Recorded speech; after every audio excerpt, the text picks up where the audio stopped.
Señor Jesús, bendito y alabado seas.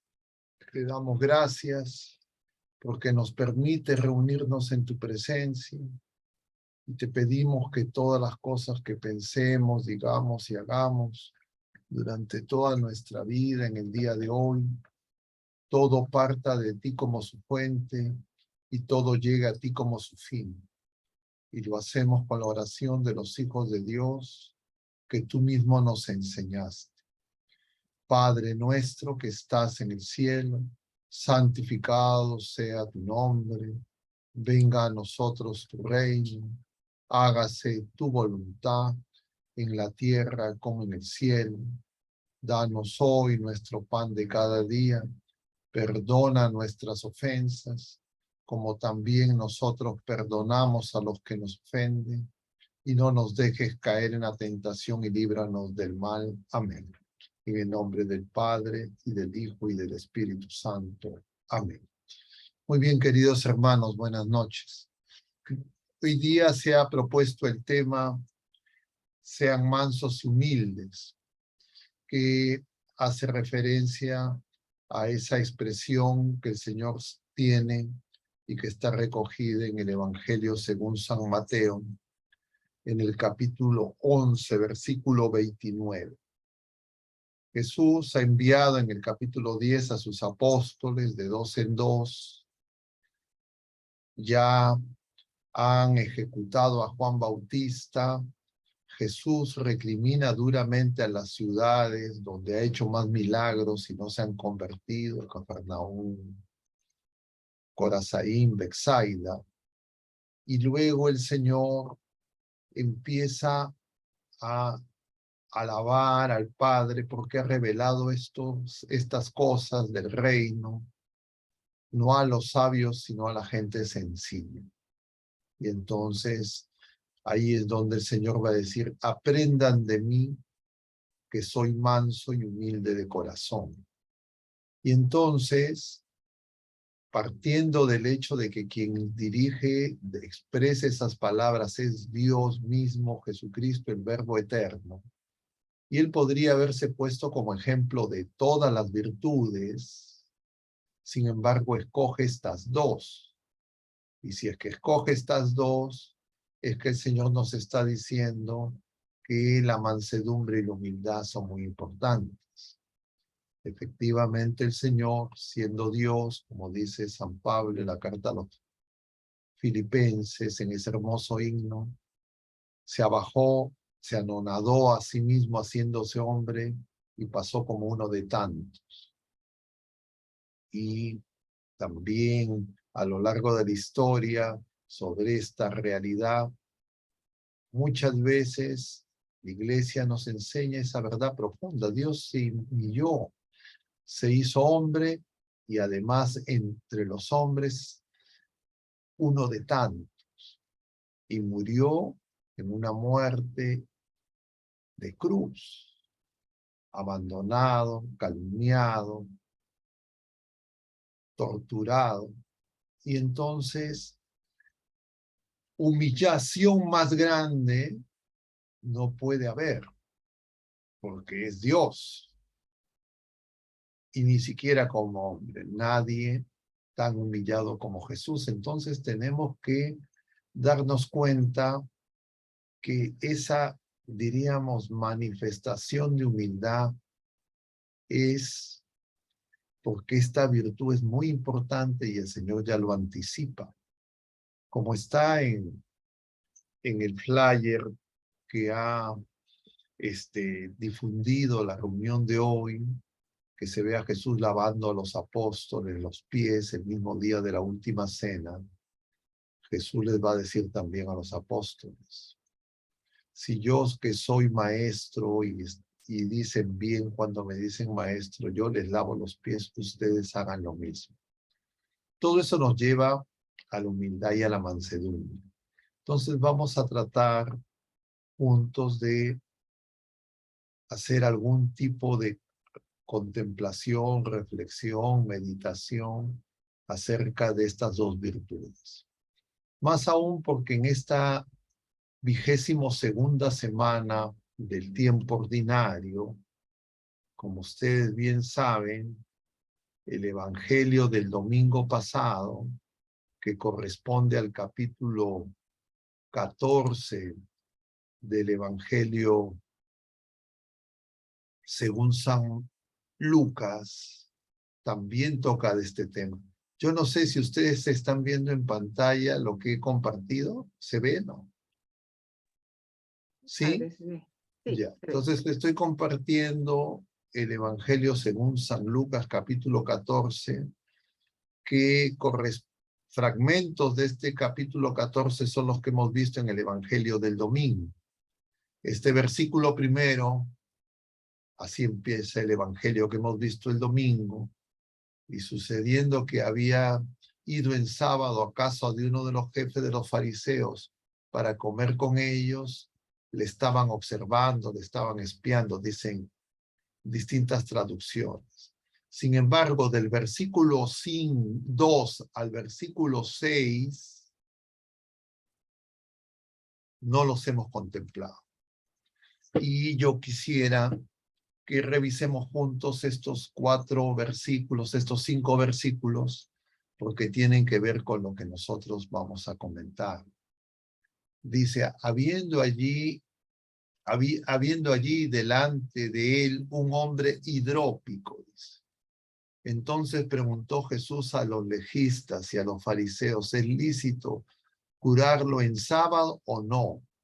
Pero ellos se callaron. Entonces le tomó, le curó y le despidió.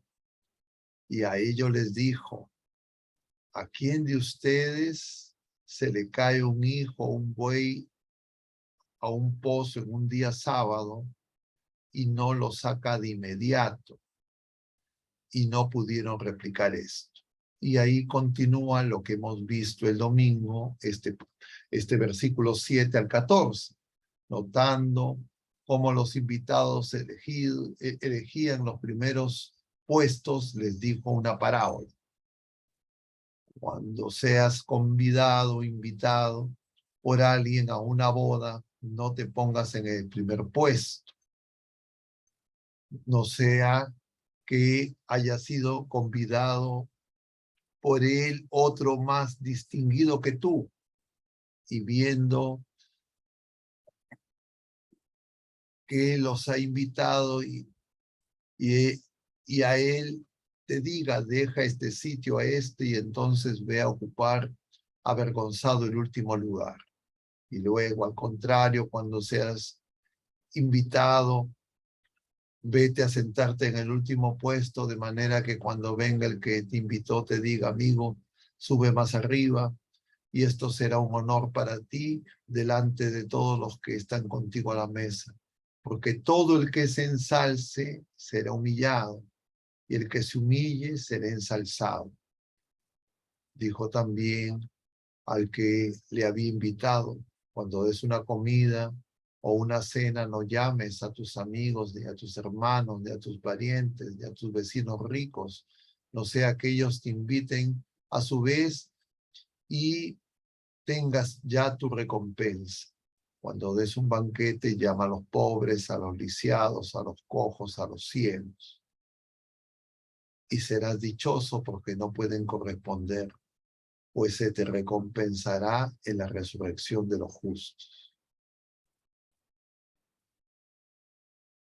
Entonces voy a cerrar simplemente para referir que este tema no viene de la nada, sino que esté en relación a lo que vamos contemplando en este tiempo litúrgico, en este mes del año, y el Señor nos invita a que profundicemos, a que nos detengamos, porque a veces la dinámica de la vida diaria es tan intensa que no nos detenemos a ver en algunas cosas. Entonces, queridos hermanos, además, nosotros en los días pasados, el jueves pasado específicamente, hablábamos sobre las persecuciones y las persecuciones en el inicio de la iglesia y lo que esto significan como prueba de fe. Y antes hemos estado hablando, y también el jueves pasado, en relación a la esperanza.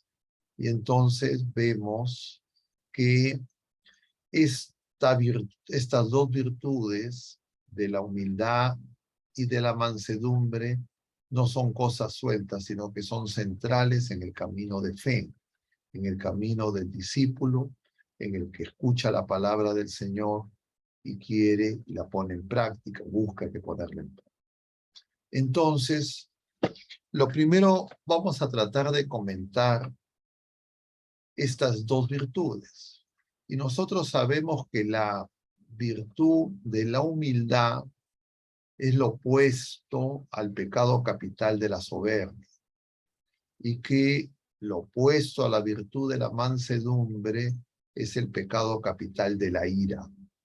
Y entonces, para entender estas dos virtudes, tal vez la primera pregunta que nos tendríamos que hacer es si es que estas son virtudes humanas o son don de Dios. Porque si son virtudes humanas, nosotros humanamente, como hábitos operativos buenos, en el ejercicio, en la perseverancia, nosotros alcanzaremos estas virtudes.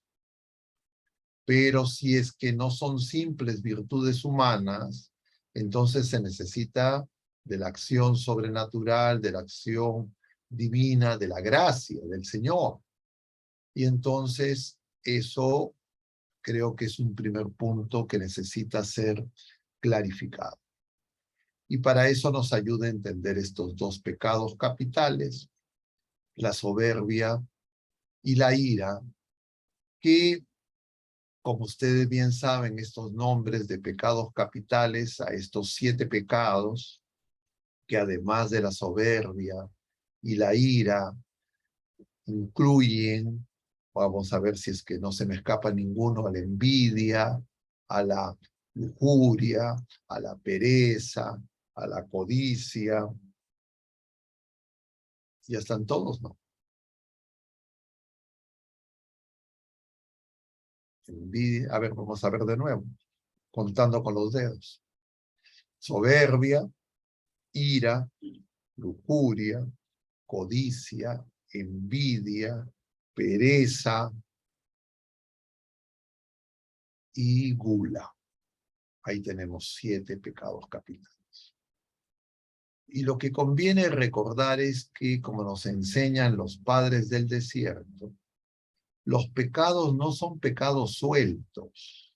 No es que cada pecado está suelto, independiente, sino que todos los pecados, nos enseñan los padres del desierto, son como una bestia de 7 cabezas, que son esos 7 pecados capitales, y cada vez que nosotros pecamos, hacemos más fuerte esa bestia, y la cabeza de esas 7 cabezas es la soberbia. Y la soberbia tiene distintos nombres. En realidad, todos los pecados son soberbia. Todos los pecados son distintas caretas, distintas máscaras que se ponen a soberbia, incluidos los otros 6 pecados capitales. Son manifestaciones de la soberbia. Y la soberbia es la rebeldía contra Dios. Es no aceptar el designio, la voluntad de Dios, sino nuestro propio capricho, voluntad, deseo. Como dice San Agustín, es volverse hacia las criaturas y rechazar al Creador. Eso es la soberbia y esos son en general todos los pecados. Y entonces, si es que así es la soberbia y es la cabeza de todos los pecados, y la humildad es lo opuesto a la soberbia, y la humildad es lo que vence a la soberbia, si nosotros conseguimos la humildad con nuestras propias fuerzas, no necesitamos de Jesucristo. No se necesita de la cruz de Jesucristo. Lo que necesitamos es que nosotros, en el uso de nuestra razón, etcétera, hagamos un combate contra la soberbia con nuestras fuerzas humanas. Entonces, claro, toda la misión de Jesucristo enviado por el Padre quedaría, diríamos, como algo que no fue necesario para nuestra salvación. Y claro, eso va en contra de nuestra fe. Y por eso es que nosotros tenemos que entender que los pecados en general, la soberbia como cabeza de todos esos pecados, no los podemos vencer sin Jesucristo, que viene a salvarnos, viene a perdonarnos de esa rebeldía contra Dios. Y entonces entendemos que la humildad y también la mansedumbre son más que puras virtudes humanas. Eso significa que nosotros podemos reconocer nuestra soberbia, nuestro orgullo, nuestra vanidad y nuestra ira, nuestra cólera, pero no es suficiente con que nosotros la identifiquemos y no es suficiente con nuestras propias fuerzas para vencerlas. Necesitamos el perdón de Dios y necesitamos la gracia para que poco a poco llevemos adelante ese combate espiritual. Y entonces ese es un primer punto que conviene clarificar, porque si es que nosotros se nos dice o nosotros pensamos o nosotros escuchamos que son virtudes meramente humanas, entonces no se necesita de Dios. Y eso es un error. Así vivían, por supuesto, los pueblos paganos, especialmente las civilizaciones más avanzadas antes de la revelación al pueblo elegido de la primera alianza. Ya muchos pueblos buscaban, como los griegos, por ejemplo, buscaban la virtud, buscaban que se pueda tener, diríamos, una elevación del ser humano. Pero sabemos que eso no es suficiente. Y entonces podríamos señalar que en realidad estos dos pecados, la soberbia y la ira, fueron de los primeros pecados que se intentaron y se siguen intentando normalizar. Es decir, que no sean pecados, que sean simplemente características humanas, parte de nuestro ser personal, de la naturaleza humana, y entonces son naturales. Ahora en nuestro tiempo, por ejemplo, para entrar en contraste, también se intentan normalizar los pecados de lujuria. Entonces la lujuria ya no es pecado, por ejemplo, la masturbación, por ejemplo, la fornicación, y eso se le dice a los jóvenes. Y hay una serie de personajes que se llaman a sí mismos sexólogos, consejeros familiares, psicólogos, etcétera, que en distintos espacios, incluidos medios de comunicación y también una serie de, entre comillas, teorías que reclaman, entre comillas, verdad científica, dicen eso por todas partes.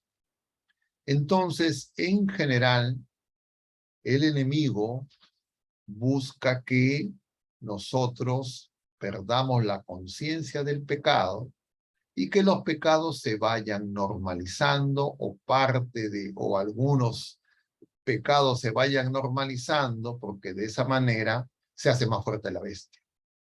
Y como esa bestia tiene que hacerse fuerte para preparar la venida del impostor, entonces cada vez más intensamente estos pecados se buscan que normalizar. Y eso ocurre de manera muy clara con la ira y con la soberbia. Entonces yo conversaba con algunas personas hace muy pocos días y les hablaba del pecado de la ira, y para la mayoría de las personas era muy difícil aceptar que la ira era un pecado. La ira es la cólera. Entonces la gente rápidamente asocia la ira, la cólera, estos pecados este pecado capital con su carácter, con su temperamento, con su modo de ser.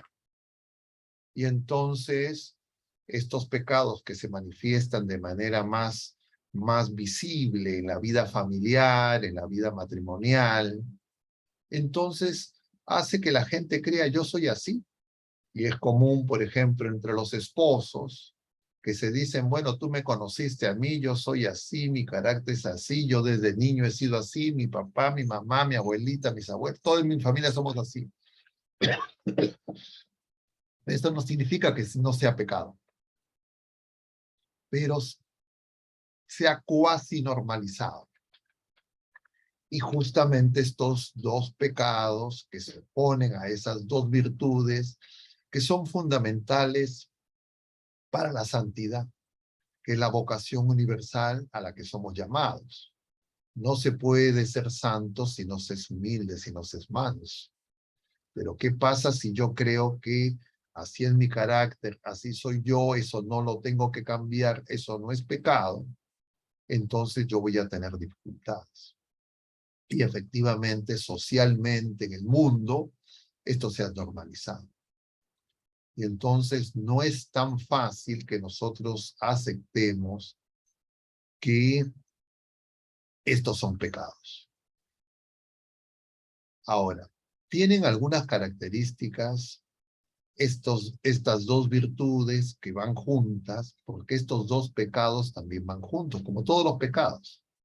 Pero en general, cuando las personas tienen un ataque de ira, la gente, la ira, llamemos así, la ira es una pasión desordenada. En ese sentido, es parte de nuestra naturaleza herida por el pecado.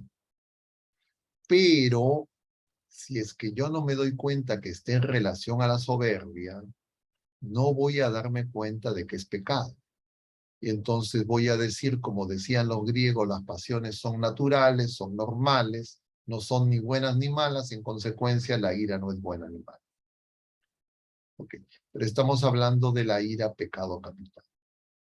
Y entonces la ira, en general, es de dos tipos. Lo que se llama la ira caliente o la ira roja, y la ira fría o la ira blanca. ¿Cuál es la diferencia? Vamos a tratar de comentarlo, pero antes vamos a mencionar que en general la ira se desencadena cuando la persona percibe, cree de manera real o no de que se está cometiendo una injusticia contra esa persona o contra algún ser querido. Entonces, cuando uno cree que están siendo injustos contra algún familiar, contra alguna persona cercana o contra los otros mismos, sobreviene el ataque de ira. Y ese ataque de ira tiene esas dos manifestaciones que les mencionaba, fría y caliente. Entonces, la ira caliente es cuando explota, cuando hay la erupción, como en un volcán. Y entonces se produce una manifestación externa en los pensamientos, las palabras, las acciones que se dicen o que se hacen y que generan pues violencia de algún tipo. La ira en general, tanto la ira caliente como la ira fría, dañan la razón, la prudencia. Entonces nuestros juicios se hacen equivocados. Y son situaciones muy frecuentes, porque justamente si nosotros vivimos, estamos en medio del mundo, donde no hay relaciones de amor, sino utilitarias, hay relaciones de injusticia, entonces no es infrecuente que las personas tengan múltiples ataques de ira. Y eso genera que las relaciones interpersonales se deterioren, se hieran, se lastimen. Y les decía, hay esas dos manifestaciones, la caliente o roja y la fría. De las dos es más peligrosa la llamada ira fría. Porque la ira fría es lo que nosotros podemos decir coloquialmente el resentimiento. Me genera un juicio negativo, no lo manifiesto, pero diríamos, la apreciación que tengo sobre la persona a la que atribuyan la injusticia que, entre comillas, desencadena la ira, va a ser una persona que en primer lugar yo ya me va a ser muy difícil amarla, como el Señor ama. Me va a ser difícil, muy difícil perdonarla y me voy a resentir y voy a estar esperando el momento de ajuste de cuentas. La ira caliente, la ira roja, por el contrario, es la explosión impulsiva en palabras, en gestos, en acciones, y generalmente, como siempre es excesiva, va a hacer que la persona con el ataque de ira se duela después. Se sienta avergonzado del exceso y de alguna manera busque corregir. Y entonces diríamos, es más fácil de que lleve al arrepentimiento, a la corrección. Pero el resentimiento, el que se queda callado, el que se guarda y si se guarda por mucho tiempo, enferma a la persona. No solo espiritualmente, sino también incluso físicamente. Entonces esa ira fría es más peligrosa. Coloquialmente incluso hay un refrán popular que dice: Señor, cuídame del agua mansa, que del agua brava, algo así, me cuido yo. Y es que efectivamente una persona que aparenta ser manso, porque no reacciona con ira, que es el caso de una apariencia de mansedumbre que no es real, que es esa ira fría, ese resentimiento, puede tener pues consecuencias que van a llevar a pérdida de la caridad. Y si es que esto se normaliza, entonces esto, por ejemplo, en la dinámica familiar, matrimonial, de relaciones interpersonales, pero también por extensión en las relaciones sociales, etcétera, crea el caldo de cultivo para que las ideologías violentistas, todas esas visiones de la violencia como partera de la historia que propuso la ideología marxista, por ejemplo, y todas estas dinámicas, diríamos, de violencia, de guerra, de ajuste de cuentas, de ojo por ojo, diente por diente, se exacerban. Y entonces nosotros tenemos que estar muy vigilantes, porque si nosotros, personas de fe, perdemos la conciencia de que estos son pecados capitales, entonces, claro, nosotros vamos a creer que esto es algo normal.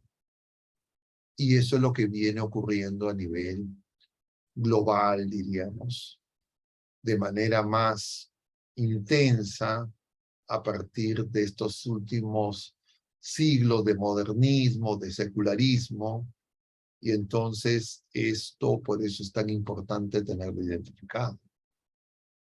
Porque el Señor viene a revelarnos quién es Dios y quién somos nosotros, y por eso es que nosotros necesitamos reconocer la verdad de quién somos, que es justamente la humildad. Y la humildad es que somos pecadores, redimidos, pero necesitados de conversión y de librar el combate espiritual.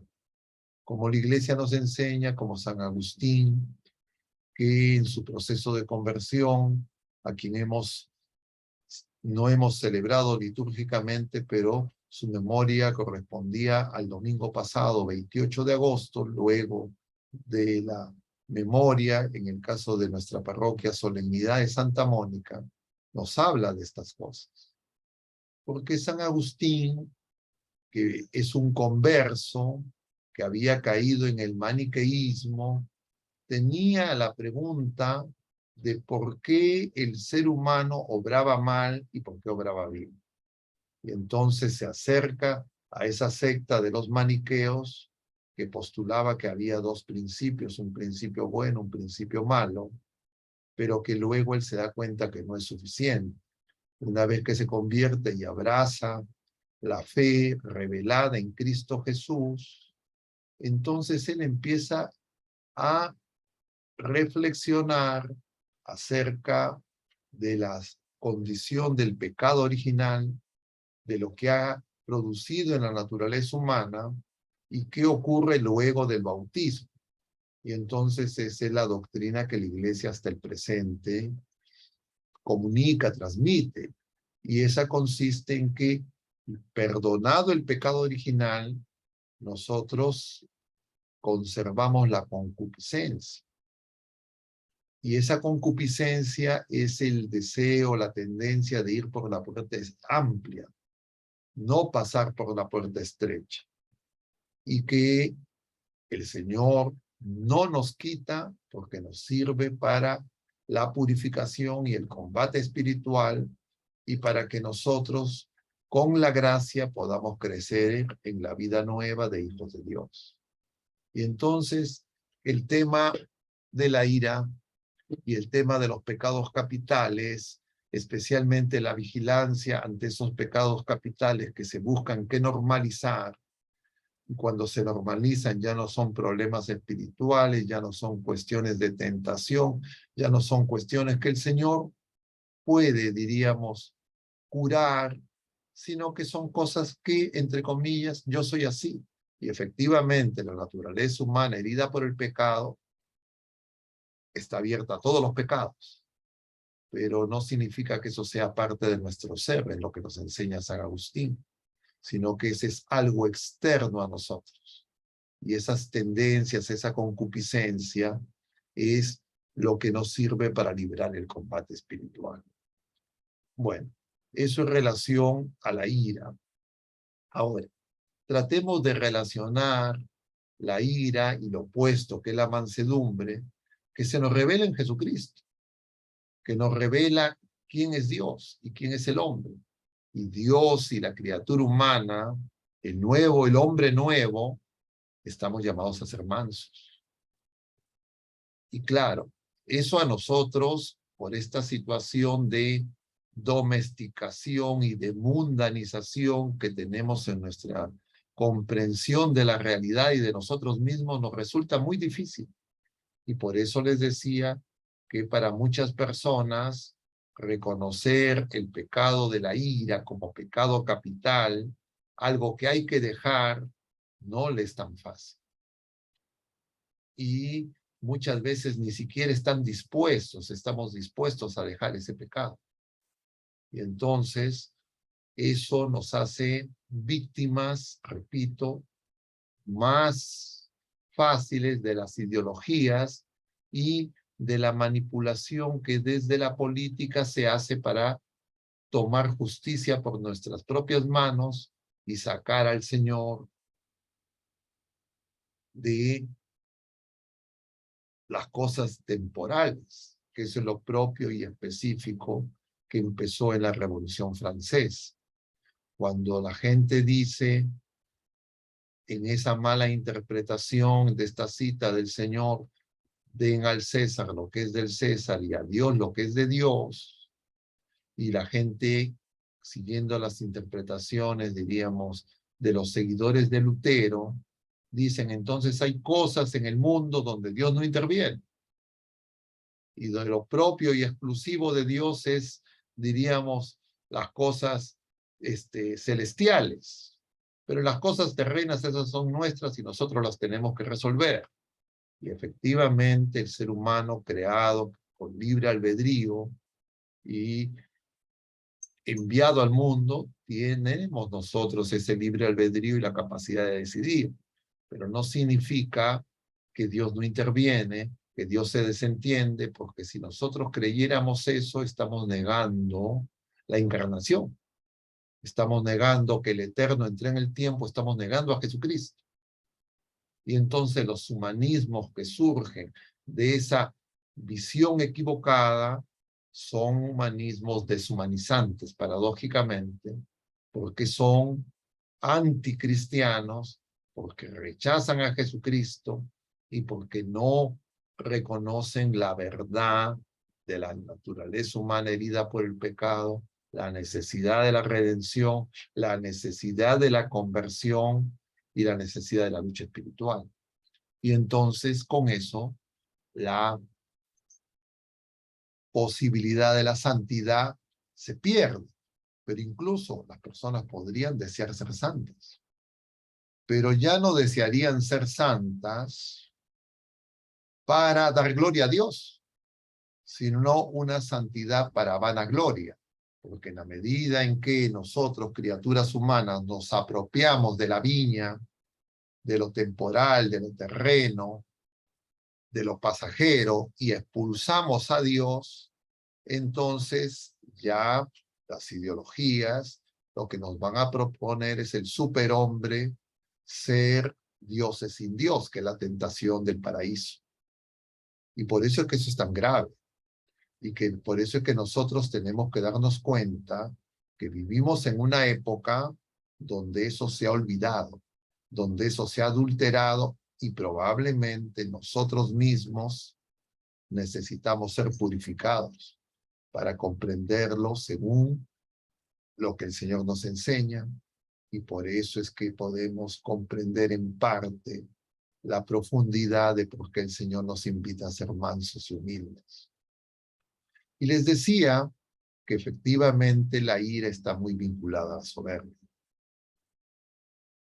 Pero podríamos preguntarnos, si es tan importante ser manso, ¿por qué el Señor no nos da la gracia para eliminar la ira?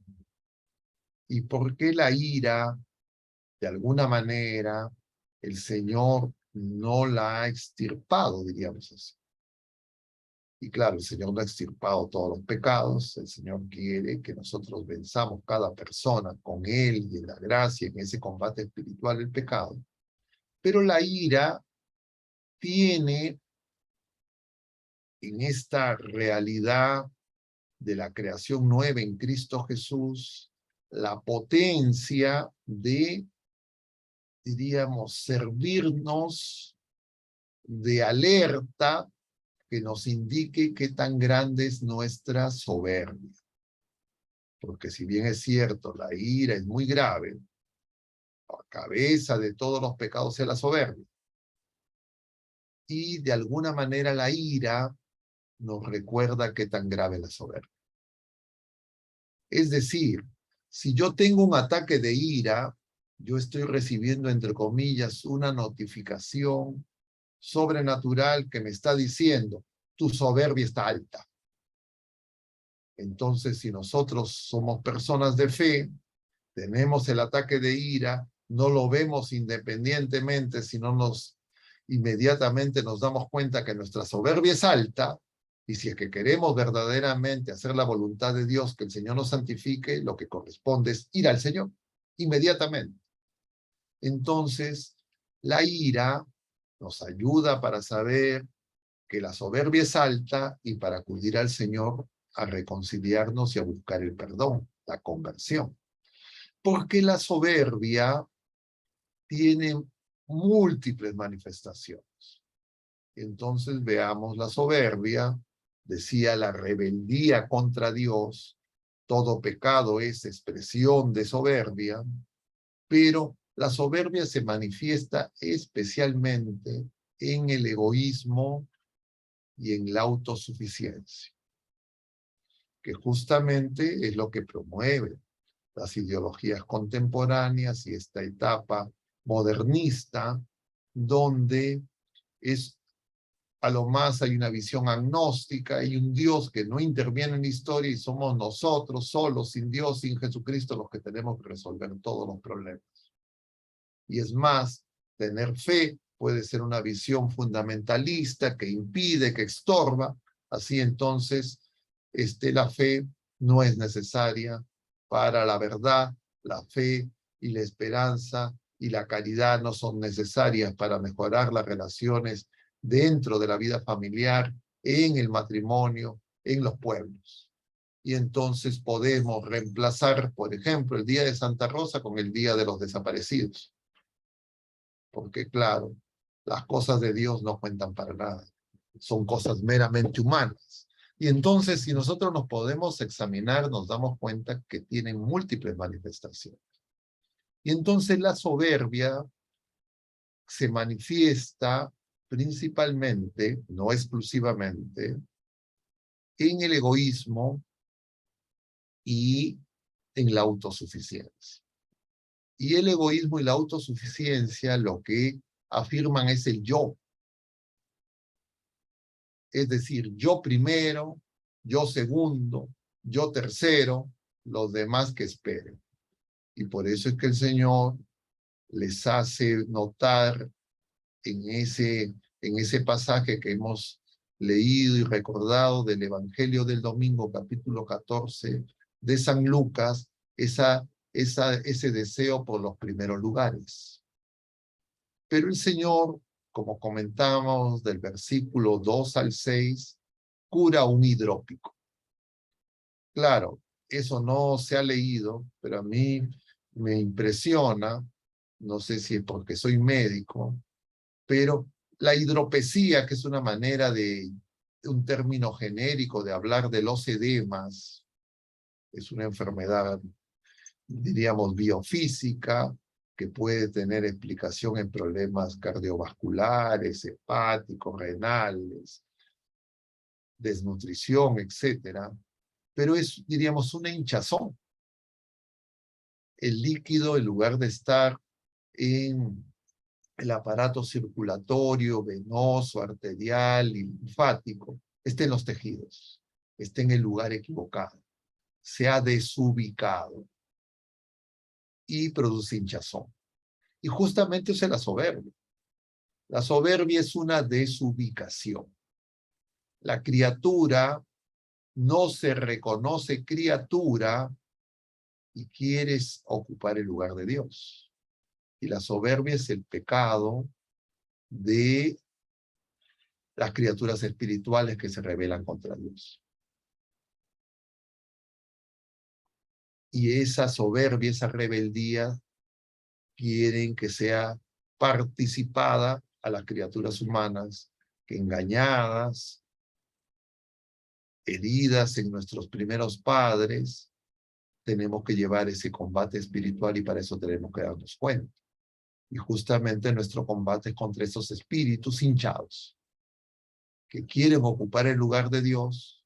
Claro, ese hinchazón no se manifiesta físicamente, porque no tienen naturaleza corpórea, pero nosotros, diríamos, Jesús cura a ese hidrópico justamente cuando quiere hablar de esa condición que era la que afectaba a los fariseos y a los escribas. Porque los fariseos creían que en sus prácticas voluntaristas ellos se habían apropiado de Dios y en la práctica ocupaban el lugar de Dios. Y los escribas, con sus capacidades intelectuales y la interpretación particular que tenían de la Sagrada Escritura, también se habían apropiado de quién es Dios y ellos definían quién estaba cerca, quién estaba lejos, al punto que cuando tienen al Señor frente a ellos no lo pueden reconocer. Y comentaba yo en estos días con varios grupos, no sé si aquí también, que el Señor, que es manso y humilde, sin embargo dirige las palabras más duras que hay en todos los evangelios a los fariseos y a los escribas. Que alguien podría pensar, pero ¿cómo una persona que es manso y humilde puede decir palabras tan duras? Al punto que alguien podría creer que el Señor ve como enemigos a los fariseos y a los escribas. Pero el Señor les dice esas palabras justamente por la dureza de su corazón y por la gravedad de la enfermedad del pecado. Y claro, ellos no van a reaccionar. Y entonces el Señor no solo lo va a expresar en palabras, sino que Él en la cruz va a ir manso y humilde, como ya había profetizado Isaías, como el siervo de Yahvé. Y por eso, queridos hermanos, nosotros tenemos que darnos cuenta que especialmente en las personas que de repente deseamos ser fieles al Señor, que deseamos hacer su voluntad, tenemos que examinarnos porque podríamos caer también en esa levadura de los fariseos y de Herodes, que no es otra cosa que pactar con los poderes temporales para construir el paraíso en la tierra sin Dios, que es la tentación de la serpiente. Y por eso reconocer la relación entre la humildad y la mansedumbre y la relación entre los pecados capitales y todos los otros pecados, especialmente la ira y la soberbia, nos permite entender que la ira es como hacer visible la soberbia. Y por eso en muchos pasajes de los evangelios sinópticos y también en el evangelio según San Juan, el Señor, diríamos, desnuda esas intenciones de esos que lo juzgan, de esos que lo censuran, que lo están espiando, que lo están observando, y que de alguna manera es lo que nosotros también podemos hacer con nuestros hermanos. Y entonces, cuando nosotros empezamos a tener juicios temerarios, empezamos a tener juicios descalificadores sobre las miserias, los pecados de los demás, nosotros crecemos en soberbia. Y podemos crecer en esa ira roja o en esa ira fría, esa ira blanca, que nosotros tenemos que aprender a reconocer. Porque cuando se establecen relaciones humanas, especialmente cercanas, muchas veces pues uno se acostumbra a un estado, una especie de guerra fría, donde ya, bueno, entre comillas, hay que tolerarse, hay que aceptar, y ya no buscamos la conversión.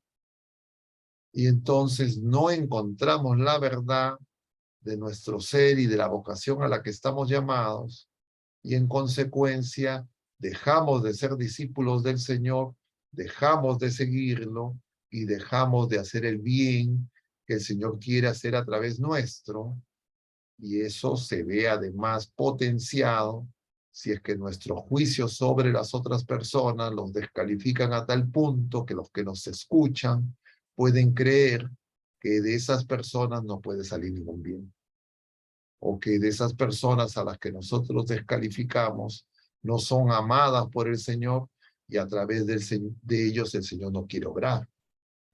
Y entonces se produce pues de esa manera el engaño de la serpiente que nos divide y que prepara su reino, no el reino del Señor, y que puede incluso hacer que personas, entre comillas, piadosas, devotas, puedan creer que esas prácticas devocionales ya automáticamente los hace dueños del Señor.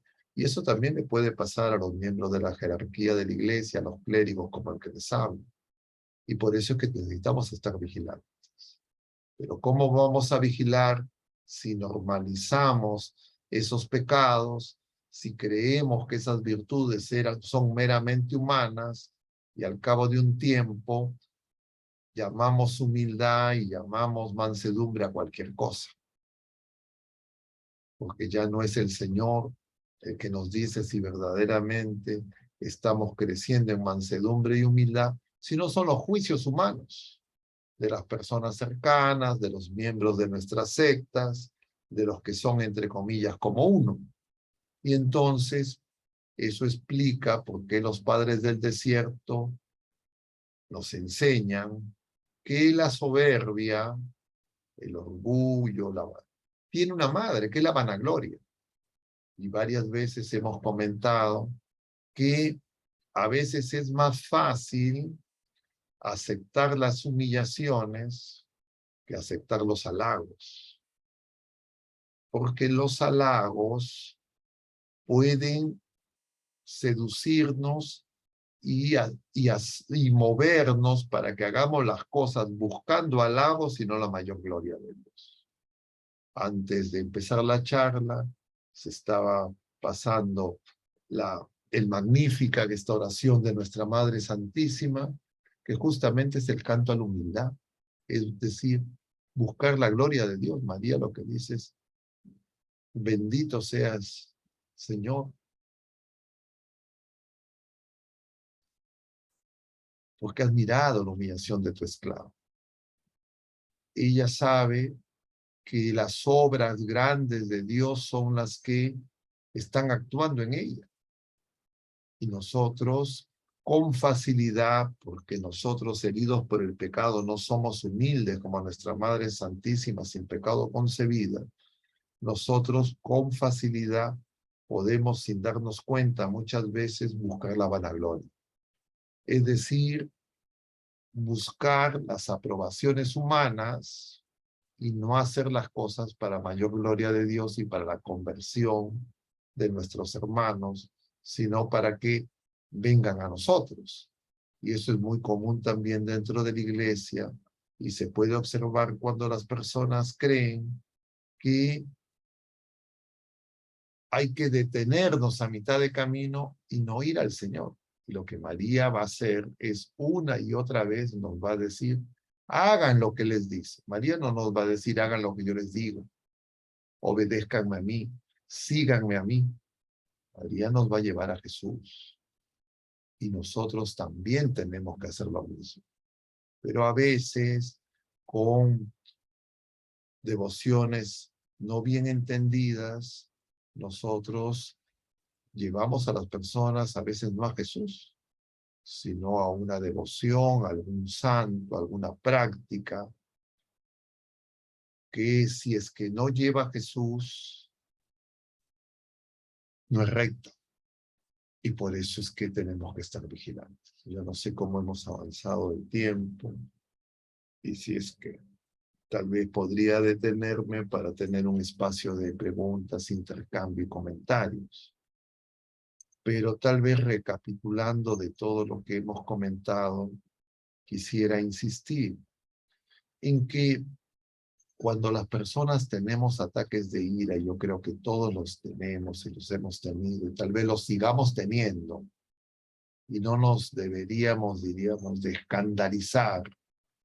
Lo que nosotros tenemos que saber es que esos ataques de ira, lo que nos muestran es que nuestra soberbia está alta.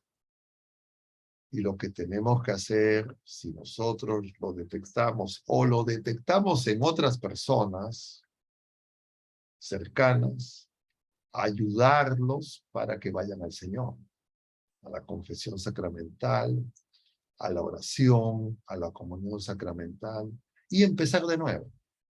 ¿Cuántas veces? Las veces que sean necesarias. Porque la soberbia no va a acabar mientras que tengamos la vida presente. Y probablemente tampoco la ira.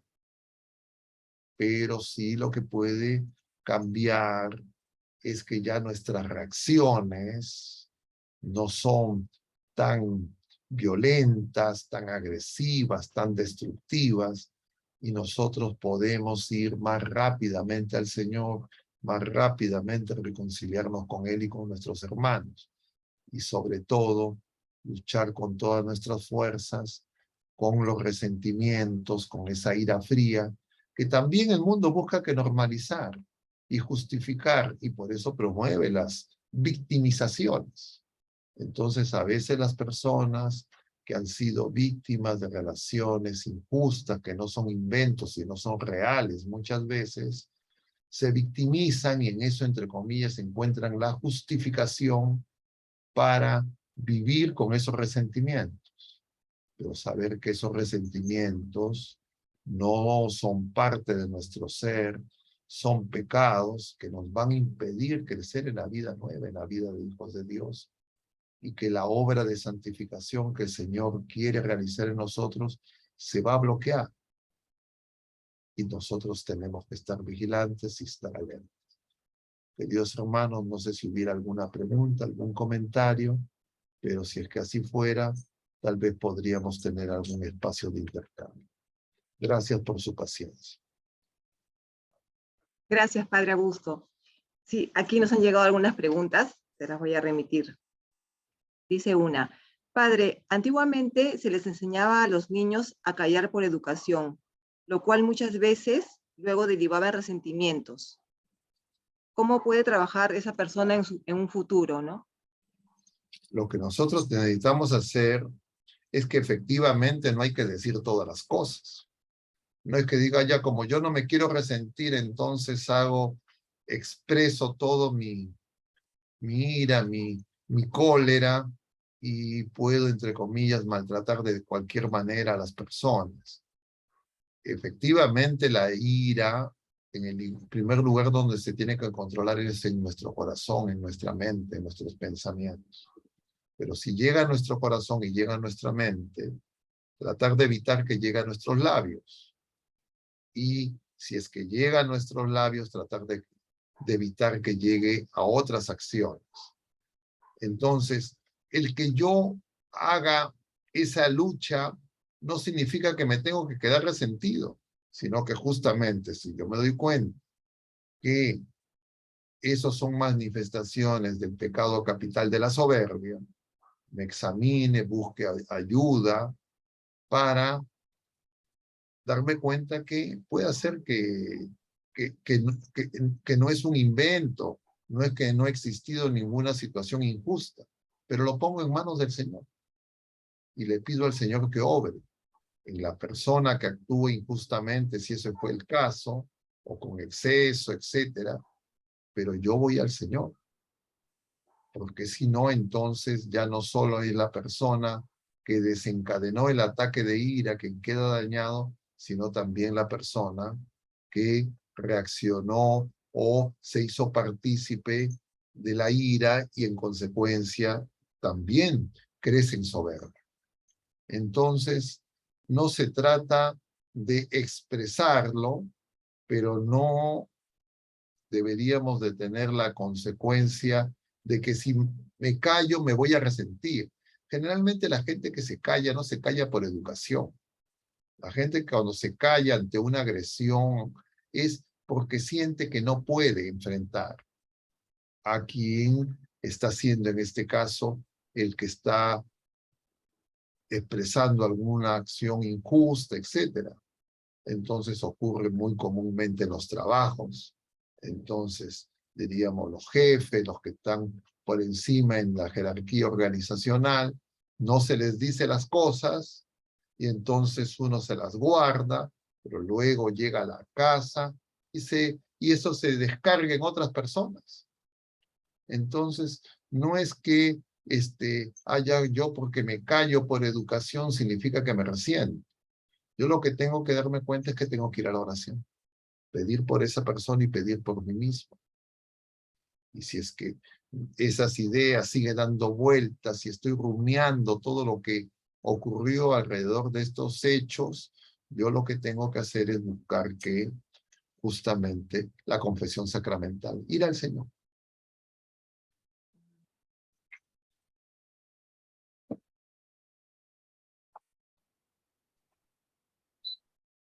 Padre. No sé si hay alguna otra pregunta, comentario. Sí, a ver, otra pregunta. Padre, ¿de qué depende que algunas personas reaccionen con uno o el otro o otro tipo de los ejemplos que puso de la ira blanca y de la ira roja? En mucho por eso depende de a quién me enfrento, entre comillas. Si yo me enfrento a alguien que creo yo que es un par, entonces voy a reaccionar. Pero si me enfrento a alguien, entre comillas, que creo que tiene más fuerza, más poder, etcétera, probablemente postergue el enfrentamiento. Y entonces en ese momento no haga manifiesto la ira y entonces lo lleva al resentimiento. Pero nosotros lo que tenemos que que ver es que tenemos que ir al Señor. Tenemos que ir a la oración. Porque si es que nosotros nos damos cuenta, que es lo que yo les estoy tratando de decir, que cada vez que tengamos ataques de ira, vamos al Señor, esos ataques de ira van a disminuir porque esos ataques vienen del maligno. Porque resulta el maligno no es tonto. Va a decir, oye, yo estoy incitándolo a que crezca en la soberbia, pero este está yendo cada vez más al Señor. Entonces ya no me va a atacar tanto por ahí. No significa que no esté acechando y en el momento menos pensado lance nuevamente sus dardos. Pero yo libro el combate y entonces me tengo que dar cuenta. Pero si yo creo que esto no es algo que tiene que ver con el maligno, no tiene nada que ver con el pecado, no tiene nada que ver con el Señor, sino simplemente es una especie de carácter, de forma de ser. Entonces, claro, no voy a creer que necesito hacer oración. A lo más lo que voy a querer es que todo el mundo se entere. Y entonces voy a buscar que comentarlo, compartirlo y de alguna forma voy a canalizar la ira en la maledicencia, hablando mal de las personas, en la murmuración. Y eso es muy común. Y a veces se puede disfrazar incluso de caridad o de piedad, porque dice, bueno, hay que orar por estas personas porque es así, es así. Y entonces yo le pongo la palabra, vamos a orar, pero en el fondo lo que yo quiero es, diríamos, difamarlo, hacer manifiestas sus miserias. Me convierto en su juez. Y eso es muy común y las redes sociales lo han hecho más generalizado. Entonces no es extraño que las personas reciben algo, inmediatamente lo reenvían. Y le pueden poner un parche, entre comillas, piadoso, oremos. Pero en el fondo, ese oremos es simplemente una actitud pues farisaica.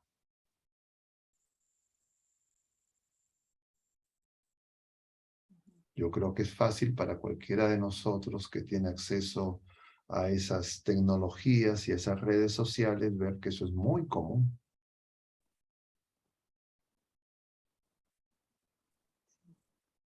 Entonces, si es que lo vemos o si lo hemos hecho, tenemos que darnos cuenta que no es algo que, entre comillas, agrade al Señor. Y claro, uno dice, no es que me da cólera, es que es injusto. Sí, efectivamente. Hay muchas cosas, pero las injusticias se producen cuando nosotros somos injustos contra Dios. Y no hay nada más injusto contra Dios que la soberbia. Porque la soberbia es ocupar el lugar de Dios. Y entonces cuando nosotros descalificamos a criaturas humanas, en el fondo lo que estamos diciendo, tú como Dios te has equivocado. Porque tú has creado esta criatura, a este pecador que es sumamente, diríamos, negativo, hace daño, tú eres el culpable.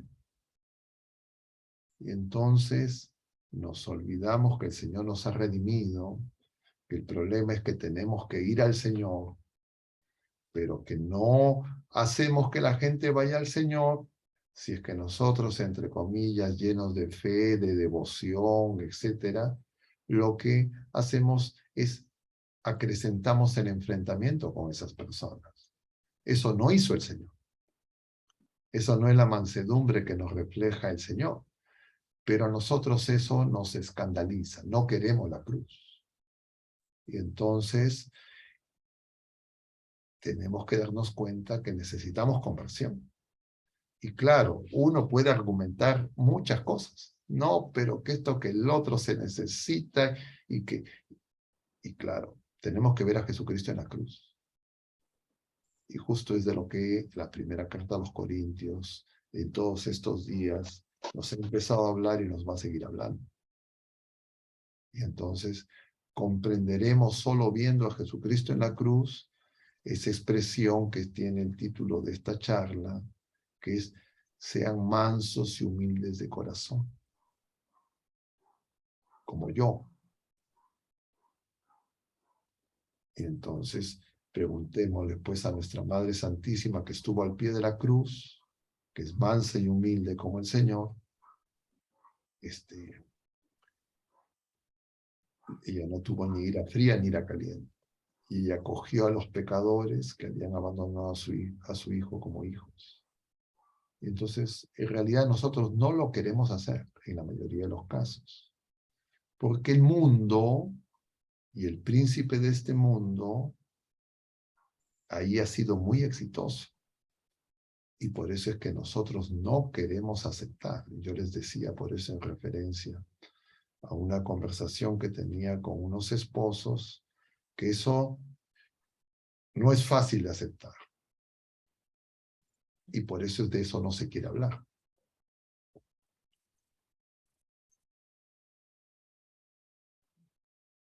Más aún porque la política alienta ese enfrentamiento. Y entonces la relación entre lo temporal, lo eterno, y hacer la voluntad de Dios empieza a fracturarse.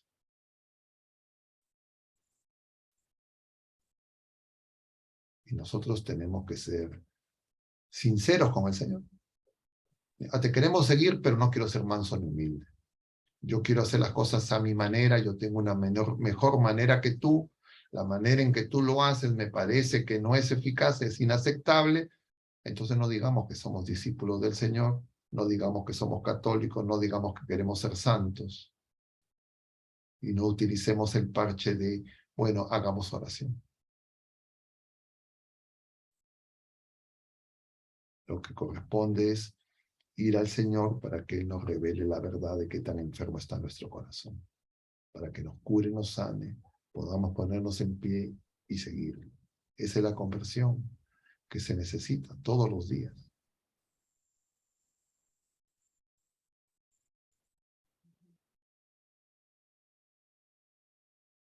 Padre, con respecto a lo de la realidad nacional y la política que usted menciona, cuando se nos invita a no olvidar las consecuencias que trajo el terrorismo, ¿no es una forma de invitación al rencor? El problema por eso es cómo se resuelve el terrorismo.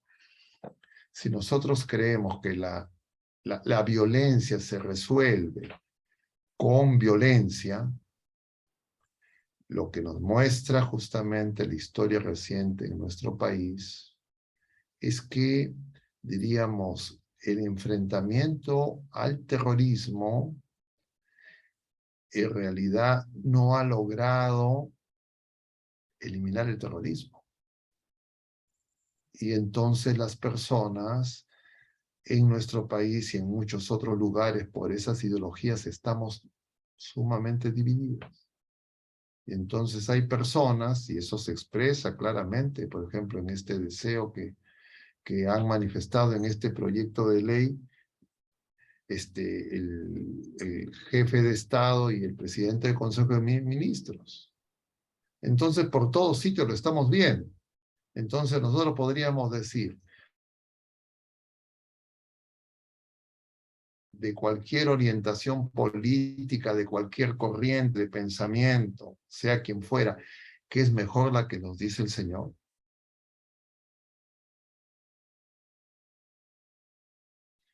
O dicho más específicamente, ¿hay alguna solución que puede prescindir de la humildad y de la mansedumbre?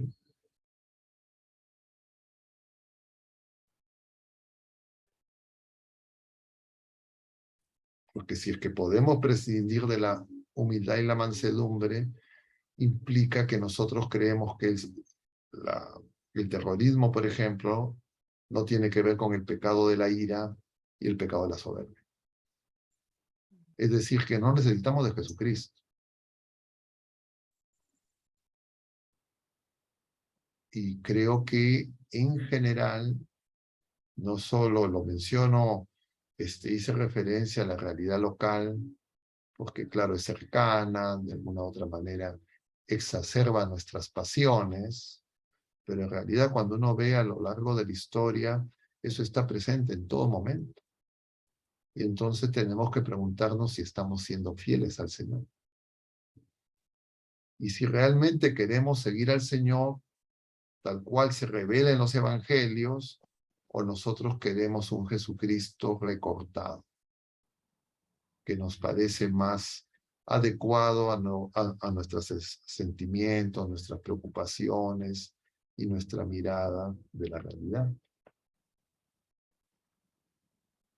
Entonces ahí sí verdaderamente podremos ver si estamos siguiendo a Jesucristo o nos estamos haciendo un Jesucristo según lo que nosotros creemos que es contingente, un Jesucristo acomodado a nuestra comprensión coyuntural.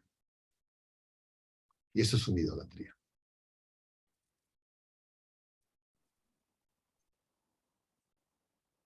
Pero eso para nosotros es muy difícil de aceptar. Y no queremos entrar en ese examen. Porque, diríamos, no queremos aceptar que queremos deformar a Jesucristo. Y es que no conocemos nuestra verdad. Y justamente por eso no podemos ser humildes. Y por eso el Señor dirá en otra parte, no hay nada más enfermo que el corazón del hombre. Y Él viene a revelarnos qué tan enfermo es nuestro corazón. La buena noticia es que lo puede curar. Él nos puede hacer nacer de nuevo. Pero claro, contra nuestra voluntad no es posible. Y más aún si seguimos una inercia, ¿no? Porque uno puede seguir una inercia de que, entre comillas, tiene distintas militancias y entonces ya uno ha vivido meses o años o toda una temporada donde uno cree que está en la verdad, todos los otros son los equivocados, y entonces cuando uno le dicen que está equivocado, claro, nuestra soberbia va a impedir que aceptemos ese error. Pero por eso la confrontación no es con otras criaturas humanas, sino tenemos que ir al Señor. A Él le tenemos que preguntar, Señor, ¿es posible curar el terrorismo, la guerra, los odios que hay en cualquier parte del mundo, los extremismos, sin mansedumbre y humildad? ¿O son esenciales?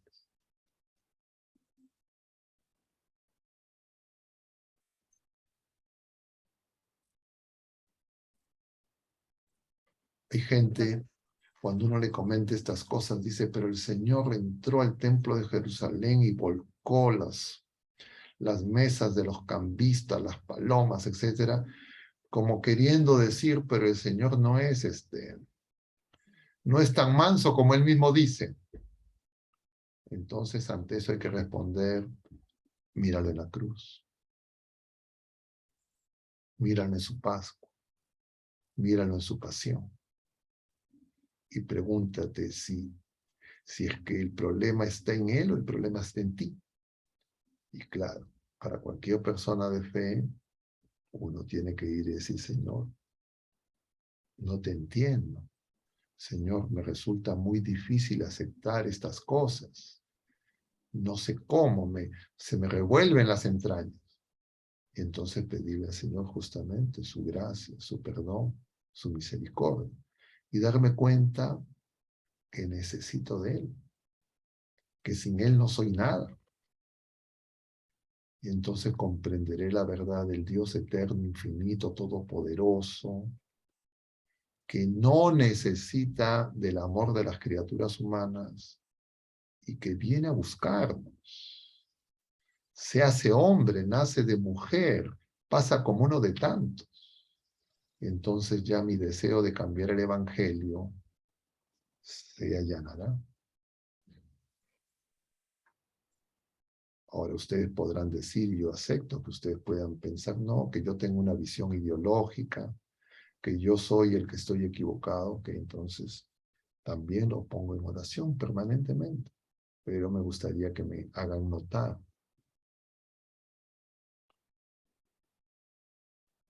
Y claro, como las cosas no ocurren accidentalmente, y si es que el Señor nos expone a estas circunstancias, a esta coyuntura, es para que nosotros podamos elegir.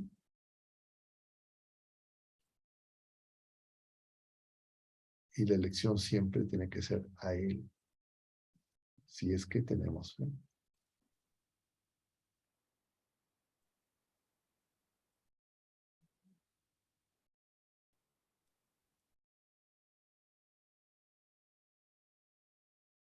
Gracias, Padre.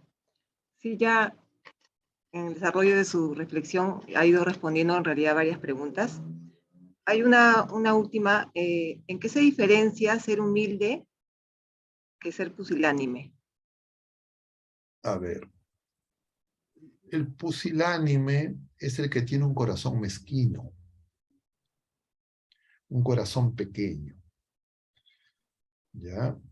Lo opuesto a pusilánime es el magnánimo, el que tiene un corazón grande. Entonces, un corazón pequeño, un corazón pusilánime, va a estar fijado en las cosas inmediatas, en las cosas temporales, en uno mismo, en lo que yo creo que es mi seguridad, mi bienestar, y no voy a querer arriesgar nada. Y claro, el Señor nos llama a un riesgo grande, como era el Evangelio de hoy día, a ir mar adentro, a dejar todo y seguirlo. Y entonces, para seguir al Señor, yo tengo que crecer en mi corazón. Pero cuando yo creo que pusilánime lo hago sinónimo de cobarde, del que no quiere luchar con otras criaturas humanas, no me doy cuenta que el combate es conmigo mismo, el hombre viejo. Y entonces es una manera de justificar la violencia y ver a otras criaturas humanas como enemigos. Pero el Señor no viene a eso. Porque si es que el Señor esa hubiese sido la opción redentora, es lo que hubiese organizado un ejército para aniquilar a los romanos, para aniquilar a las autoridades corruptas, pero él fue como manso, humilde, cordero llevado al matadero. Eso es el escándalo de la cruz. Y nosotros no queremos esa cruz de Cristo. Y por eso es que necesitamos la acción del Espíritu Santo, para que nos llene de ese amor que va a hacer que nuestro corazón sea grande, sea magnánimo, y que veamos que el Señor lo que quiere es la victoria eterna, definitiva. Pero claro, si no, yo voy a sobredimensionar las cosas inmediatas, las cosas pasajeras, porque mi visión es intramundana. Entonces mi sabiduría va a ser una sabiduría mundana, temporal, y no voy a entender la sabiduría de la cruz. Es un don. Y claro, por eso yo puedo utilizar una serie de términos, una serie de expresiones para polemizar con el Señor. Porque en el fondo lo que nosotros no queremos es la cruz. Y no queremos la cruz en el fondo por soberbia. Porque creemos que nosotros sabemos más que Dios y que nuestras soluciones son mejores que las de Él. Y eso que ocurrió con los apóstoles, por eso fue abandonado, por eso fue negado, por eso fue vendido, no deja de ocurrir generación tras generación, también en nuestra generación y también entre nosotros. Solo con el don del Espíritu Santo, nuestro corazón se puede hacer grande y dejar de ser un corazón pequeño, que lo que va a buscar es que nuestra mirada particular, coyuntural, nuestro análisis meramente humano, sea el que rija y el Evangelio, la revelación se acomoden a nuestra comprensión. Entonces es hacer de la fe una ideología según nuestra subjetividad. Y eso es lo que hacen las ideologías mundanas. Eso de alguna manera es lo que hace la política.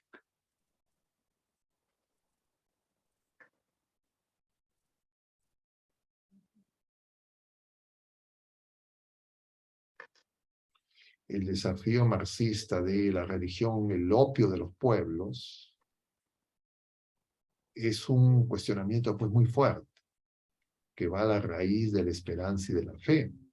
Entonces muchas personas, ante a ese señalamiento, dicen, no, nosotros no somos opio, nosotros tenemos que actuar. Vamos a construir, entre comillas, una sociedad justa, pero muchas veces lo hacemos sin Dios.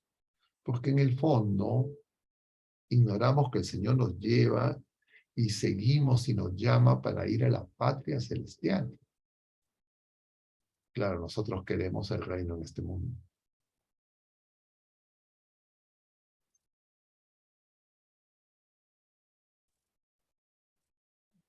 Jesús dice, mi reino no es de este mundo.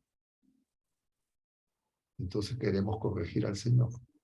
Y claro, siempre habrán argumentos intelectuales, de naturaleza práctica, filosóficos, porque la rebeldía contra el Señor se expresa pues a lo largo de estos más de 2000 años. Y entonces siempre podremos recurrir a la frase, entre comillas,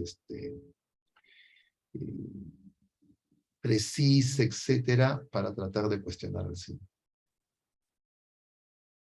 Y decirle, yo sé más que tú.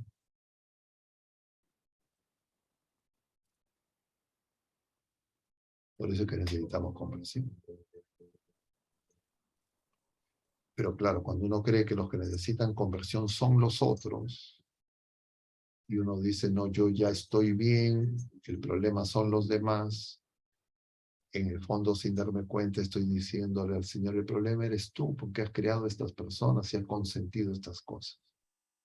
Tú estás dormido, nosotros estamos en medio de la tormenta. Nos impacientamos, nos desesperamos al punto que negamos al Señor o lo vendemos.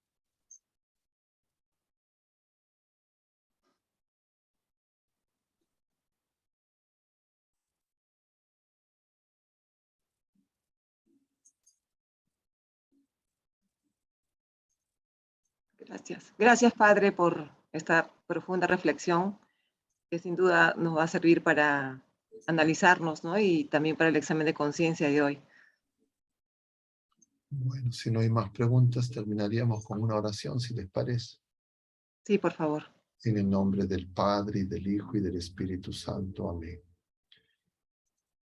Dios te salve María, llena eres de gracia, el Señor es contigo. Bendita eres entre todas las mujeres, y bendito es el fruto de tu vientre, Jesús. Santa María, Madre de Dios, ruega por nosotros pecadores, ahora y en la hora de nuestra muerte. Amén. El Señor esté con ustedes, y la bendición de Dios Todopoderoso, Padre, Hijo y Espíritu Santo, descienda sobre todos ustedes y permanezca para siempre. Mucho ánimo, hermanos, que Dios los bendiga. Hasta la próxima. Gracias.